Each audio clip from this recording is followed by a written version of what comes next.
India's mathematical genius यानी कि भारत की गणितीय प्रतिभा। मैं आज इस चैप्टर का एक्सप्लेनेशन करने जा रहा हूँ जो रामानुजम के जीवन पर बेस्ड है। तो शुरू करते हैं। Srinivasa Ramanujan, one of the most renowned mathematician of India, was largely self-taught। यानी कि श्रीनिवास रामानुजम भारत के एक प्रसिद्ध गणितज्ञ थे जो स्व अध्ययन यानी कि अपने विषय में खुद सोचते थे या वे स्व शिक्षा ग्रहण करते थे। His quest for opportunity led him to emerge from extremely poverty to become one of the most influential personalities that the world had never seen। यानी कि रामानुजम अपने अवसरों से यानी कि अपने खोजों के अवसरों से उभरकर वे अत्यधिक गरीबी में वे अपने अवसरों को उभार कर अपने खोजों द्वारा प्रतिभाशाली व्यक्तित्व के धनी बन गए जो विश्व ने कभी नहीं देखा था। How did this transformation come about यानी कि यह बदलाव कैसे आया। Let us read this rags of mathematical riches story to know the answer. यानी आइए पढ़ते हैं इस रैग ऑफ रिचेस मैथमेटिक्स कहानी को और इसका आंसर जानने की हम लोग कोशिश करते हैं। One fine morning in 1930, Professor G.H. Hardy, a noted mathematician of Cambridge University, received among other letters a large envelope with Indian stamp on it। यानी कि 1913 की एक अच्छी सुबह थी यानी सुहावनी सुबह थी। Professor G.H. हार्डी एक कैम्ब्रिज यूनिवर्सिटी के नामी क्या थे, गणितज्ञ थे। उनको ढेर सारे पत्रों के साथ एक बड़ा सा भारतीय स्टाम्प लगा हुआ एक लिफाफा मिला। When he opened it यानी कि जब वे इस लिफाफा को खोले, he found a sheet of paper on which there were written lines after lines of symbols। यानी कि जब वे इस इन्वॉल्व को खोले तो उनके अंदर पेपर का एक शीट था जिस पर केवल लाइन और लाइन ही लिखा हुआ था जिसमें ढेर सारे सिंबल यानी कि प्रतीक बने थे। There was also a letter by Srinivas Ramanujan in which he had asked Hardy to give an opinion on the mathematical discoveries made by him। यानी कि उनके साथ एक श्रीनिवास रामानुजम का एक खत था जिसमें उन्होंने हार्डी के विचार मांगे थे अपने गणित के खोज के ऊपर। यानी कि गणित का खोज जो उन्होंने किया था उन पर G.H. हार्डी का रामानुजम ने विचार मांगा था अपने पत्र के द्वारा। Hardy got bored of reading them यानी कि हार्डी इसको पढ़कर काफ़ी बोर हो गया था। The paper had many theorems with no proofs यानी कि इस पेपर में ढेर सारे थ्योरम थे लेकिन जिनका कोई भी सबूत नहीं था। Hardy got bored of reading them यानी कि हार्डी इनको पढ़कर काफ़ी बोर हो गया। He put them aside and went on with his day routine यानी कि हार्डी ने इस लेटर को रखकर एक साइड में रखकर अपने दैनिक रूटीन में लग गया। But the theorems passed through his mind again and again लेकिन जो लेटर में जो थ्योरम्स था उसके दिमाग में बार बार आने लगा। इन द इवनिंग यानी शाम को, when he was back in his room he had another look at the papers यानी कि जब शाम को जब वो अपने वापस रूम पर आया तो उसने इन पेपर्स को एक बार और क्या किया, देखा।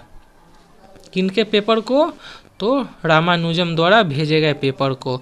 The writer of this paper is indeed a genius यानी कि इस पेपर को लिखने वाला राइटर यानी कि लेखक एक जीनियस व्यक्तित्व का है यानी कि वह एक वास्तव में एक जीनियस है। But let me talk to Littlewood लेकिन मुझे लिटिल हुड से बात करनी होगी। He sent for Littlewood also a mathematician of Cambridge University, यानी कि इसको वह लिटिलवुड के पास भेज दिया जो कैम्ब्रिज यूनिवर्सिटी के एक मैथमेटिशियन थे। Both of them went through the paper again and again, यानी कि दोनों ने मिलकर बार बार उन पेपरों को देखा। बिफोर मिड नाइट, यानी कि मध्य रात्रि से पहले। They knew that the writer of this paper was certainly A genius, यानी कि वे मध्य रात्रि से पहले वे जान गए कि इस पेपर यानी कि इस पेपर को लिखने वाला व्यक्ति कोई जीनियस यानी कि कोई बहुत प्रतिभाशाली है। No way we will have to call this brilliant man right here, यानी कि अब कोई रास्ता नहीं बचा है इस ब्रिलियंट आदमी को यहाँ बुलाने के सिवाय।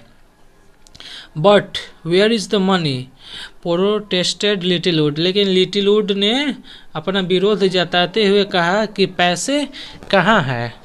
अब उसके बाद आगे चलते हैं।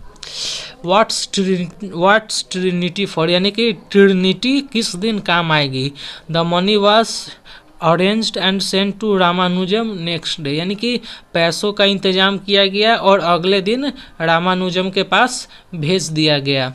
But greater problem was that Ramanujan was a ब्राह्मण, लेकिन सबसे बड़ी समस्या ये थी कि रामानुजम एक गरीब ब्राह्मण था। His mother was even more strictly religious, उनकी माँ अपने धर्म का बहुत ही कड़ाई से पालन करती थी। It was difficult for him to think of crossing the sea and going to England, यानी कि उसके लिए समुद्र पार करना और इंग्लैंड भेजना काफ़ी मुश्किल भरा विचार था। वन नाइट, यानी एक रात, his mother, who had great respect of the goddess of Nakkal, a town in Tamil Nadu, had a dream in which she got the goddess decree, यानी कि एक रात उनके सपने में तमिलनाडु के एक स्थानीय कस्बे के एक देवी आई जिसको रामानुजम की माँ काफ़ी आदर देती थी। उन देवी का नाम नक्काल था, जो उन्होंने उनके सपने में आई और अपने डिक्री अपने फरमान को बताया, यानी कि फरमान को आकर उस रामानुजम की माँ को वे देवी बताई। Your son has a great future, तुम्हारे सन के पास बहुत बड़ा भविष्य है, यानी कि बहुत उज्जवल भविष्य है। Don't be superstitious and don't block his way to fame, यानी कि तुम अंधविश्वासी मत बनो और उसकी प्रसिद्धि के रास्ते में रोड़ा मत बनो। Let him cross the sea and earn fame, उसे समुद्र लांघने दो और प्रसिद्धि कमाने दो। द नेक्स्ट डे, यानी कि अगले दिन, सी एलॉड रामानुजम टू गो, यानी कि अगले दिन उसने रामानुजम को जाने की इजाज़त दे दी। On April 14, 1914 he arrived in England, यानी कि 14 अप्रैल 1914 को वह इंग्लैंड पहुंच गया। कौन? तो Ramanujan.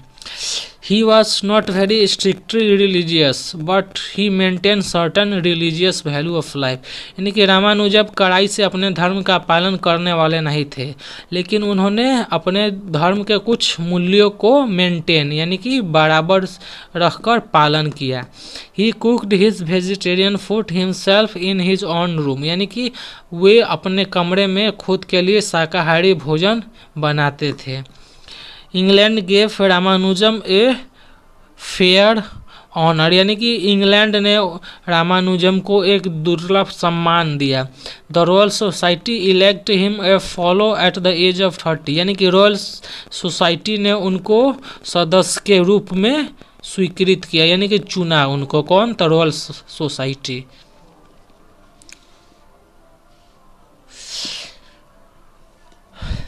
The Royal Society Fellow.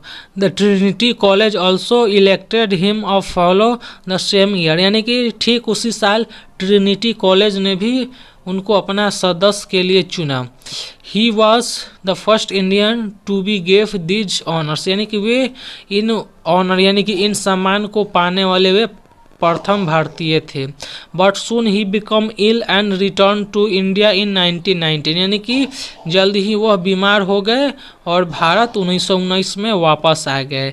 And as fate would have it he died on August 20, 1920 at the young age of 33, यानी कि भाग के अनुसार वे 20 अगस्त 1920 में मर गए जब वे केवल 33 साल के नौजवान थे।